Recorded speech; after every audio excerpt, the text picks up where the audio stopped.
1문단부터 알아보겠습니다. 1문단의 중심 문장은 이 부분이 되겠죠. 세계 여러 도시에 있는 유명한 탑을 알아봅시다. 그리고 이제 2문단의 중심 문장은 제일 첫 문장이 되겠네요. 이탈리아 토스카나 주에는 피사의 사탑이 있습니다. 이런 문장이 되겠습니다. 또 3문단, 4문단 이어서 알아볼게요. 3문단의 중심 문장은 프랑스 파리에는 에펠탑이 있습니다. 이 문장이 되겠고요.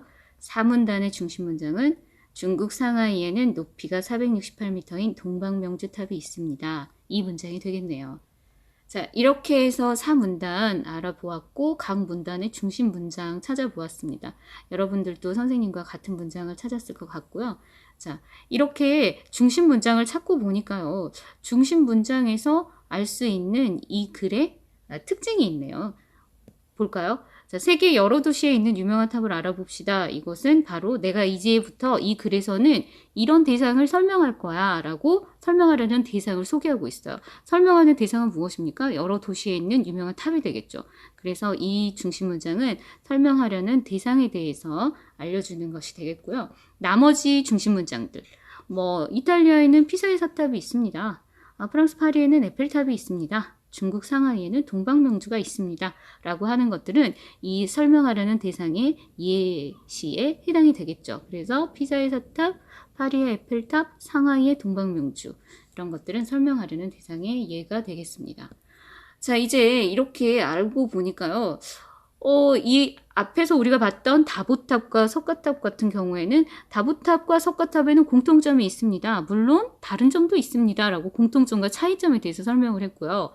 방금 읽었던 이 글 같은 경우에서는 자, 내가 지금부터 탑에 대한 소개를 할게. 세계에는 아주 유명한 탑이 있는데 이런 탑도 있고 저런 탑도 있고 또 저런 탑이 있어 라고 쭉 예시를 늘어놓았죠. 즉, 이 글은 대상을 어떻게 설명했냐 하면은요. 내가 설명하려고 하는 대상을 특징을 나열해서 설명했다라는 부분이 되겠습니다. 나열이란 말은요, 여러분, 좀 어려운 말이 아니에요. 쭉 늘어놓았다라는 뜻이 됩니다. 이것도 있고 저것도 있어 하고 쭉 늘어놓았다는 것을 나열이라고 하고요. 이렇게 나열하여서 설명하는 방식을 무엇이라고 하냐면요.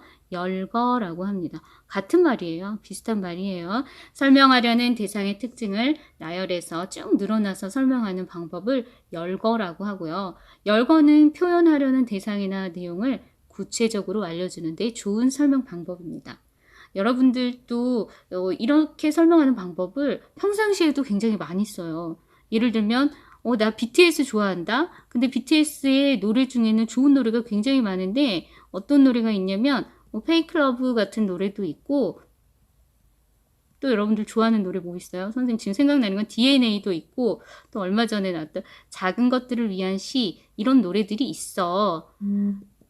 이렇게 설명을 잘 하잖아요. 나 게임 좋아해. 나 이런 게임도 좋아하고 저런 게임도 좋아한다. 나도 그래. 난 그 게임에서 캐릭터들 되게 좋아해. 내가 좋아하는 캐릭터는 이거야. 라고 여러분들이 평상시에도 굉장히 많이 사용하는 설명 방법입니다.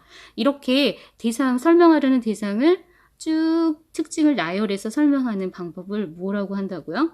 다 같이 열거라고 하는 설명 방법이 있습니다.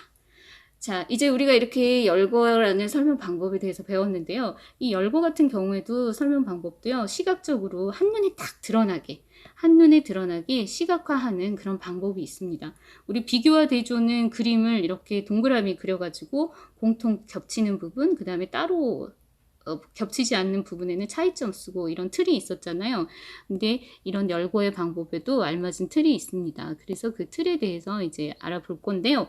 여러분들이 부침 11에 보면은 부침 딱지가 있어요. 그래서 지금 또 잠깐 영상을 멈추고요. 부침 딱지를 활용해서 방금 우리가 읽었던 세계의 여러 탑에 어울리는 틀을 한번 찾아서 붙여보기 바랍니다. 잠깐 영상을 멈춰주세요.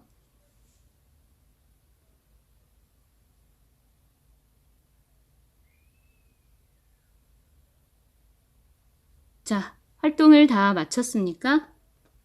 네, 여러분들이 어울리는 붙임딱지를 붙였는지 선생님이랑 같이 선생님 그냥 그림으로 할게요. 자, 주제를 쓰고요. 주제 밑에다가 쭉 나열하는 방식으로 이런 틀을 사용하면 되겠습니다. 이런 틀을 사용해서 열거의 방법을 구조화할 수가 있겠습니다. 다 이 툴을 골랐는지 궁금한데 아마 선생님 생각에는 여러분들 충분히 이 틀을 골랐을 거라고 생각을 합니다. 자, 그리고 굳이 이 틀이 아니어도 괜찮아요. 뭐 나는 이런 틀을 쓰고 싶어 그러면 뭐 이렇게 하고 풍선 3개가 한 바구니에 꽂혀 있는 아니면 꽃 3송이가 화분에 꽂혀 있는 이런 그림을 그려도 괜찮거든요. 그래서 여러분들이 원하는 틀인데 이제 우리 붙임딱지에 있는 틀로는 이런 틀이 더 맞겠네요. 자, 이렇게 해서 열거의 구조화된 틀까지 한번 알아보았습니다. 그러면 이제 여러분들이 주제에 어울리는 설명 방법을 정하고 그 알맞은 틀을 찾아서 쓸 내용을 개요만 정리해보는 그런 활동을 할 거예요. 예를 들어서 우리 책에는 내가 좋아하는 음식이라고 하는 주제를 이렇게 줬네요. 그러면 여러분들이 이제 내가 설명을 하고자 했을 때 어떤 설명 방법, 또 어떤 설명 구조 틀, 이것을 선택하는 것이 좋을지를 연습해 보는 활동입니다. 예를 들어서 선생님이 한번 해볼게요. 2가지로 해볼게요. 여러분들도 한번 해봐야 돼요. 직접 해보는 것이 좋을 것 같은데 선생님 예시 보고 하는 것도 괜찮겠네요. 내가 좋아하는 음식, 나는 예를 들어서 고기 반찬을 좋아한다. 그러면 열거의 방식으로 한다면 내가 좋아하는 고기 반찬의 종류에 대해서 쓰고 싶어요 라고 할 수가 있겠네요. 고기 반찬의 종류. 그런데 비교 대조를 하고 싶으면 이 고기 반찬에서 특정 대상을 2가지 이상을 가져와야 돼요. 예를 들면 난 고기 반찬 중에서는 특히 소고기하고 돼지고기를 좋아하는데 소고기 반찬과 그 다음에 돼지고기 반찬의 차이점에 대해서 비교를 해보고 싶어요. 그러면 소고기 반찬과 돼지고기 반찬의 비교, 이렇게 주제를 잡으면 되겠네요. 쓰고 싶은 내용. 이렇게 쓰고 싶은 내용을 정한 다음에는 설명 방법을 고르면 되네요. 이것을 쓰고 싶을 때는 비교 대조의 설명 방법을 사용해야 되겠죠. 그런데 나는 여러 가지 예를 들어서 설명하고 싶어. 그렇다면 열거의 방법을 사용하면 되겠네요. 그렇죠? 네. 그리고 나서 설명 방법을 고른 까닭을 쓰면 되고 고른 설명 방법에 알맞은 틀을 또 그리려면 여러분들 이렇게 하면 되겠죠. 뭐 돼지고기, 소고기는 우리 책에 나와 있는 대로 동그라미 2개를 겹쳐서 그리는 거. 열거도 우리 책에 나와 있는 것처럼 주제를 쓰고 그 밑에 가지로 이렇게 쓰면 되겠죠. 고기 반찬의 종류, 소고기 반찬에는 뭐뭐뭐가 있고 돼지고기 반찬에는 뭐뭐뭐가 있고 닭고기 반찬에는 뭐뭐뭐가 있습니다. 이런 식으로 해도 되고 소고기 반찬, 소고기 불고기가 있습니다. 뭐 돼지고기 제육볶음이 있습니다. 닭볶음탕이 있습니다. 이런 식으로 늘어놔도 괜찮아요. 그 다음에 뭐 여기다 소고기 반찬이랑 돼지고기 반찬을 비교 대조의 틀에다 쓰고 싶으면 공통점. 역시 뭐니뭐니 해도 맛있죠. 고기 반찬은 맛이 좋다. 우리 몸에 좋다.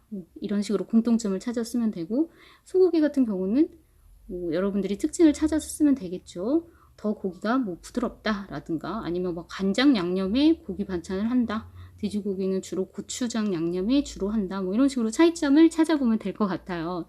네. 그래서 여러분들이 이것을 한번 해보는데 내가 좋아하는 음식으로 해도 괜찮고요. 내가 좋아하는 노래로 해도 괜찮고요. 내가 좋아하는 TV 프로그램으로 해도 괜찮고 내가 좋아하는 과목으로 해도 괜찮고 여러 가지가 있겠네요. 내가 좋아하는 게임 캐릭터 이런 것들로 해도 괜찮아요.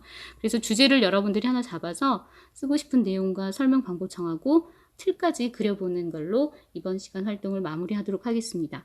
영상은 선생님 수업 영상은 여기서 끝나지만 여러분들은 지금 이제 끄고 나서 이 책에 나와 있는 나머지 부분들 지금 이 4번 표를 완성해 주기 바랍니다.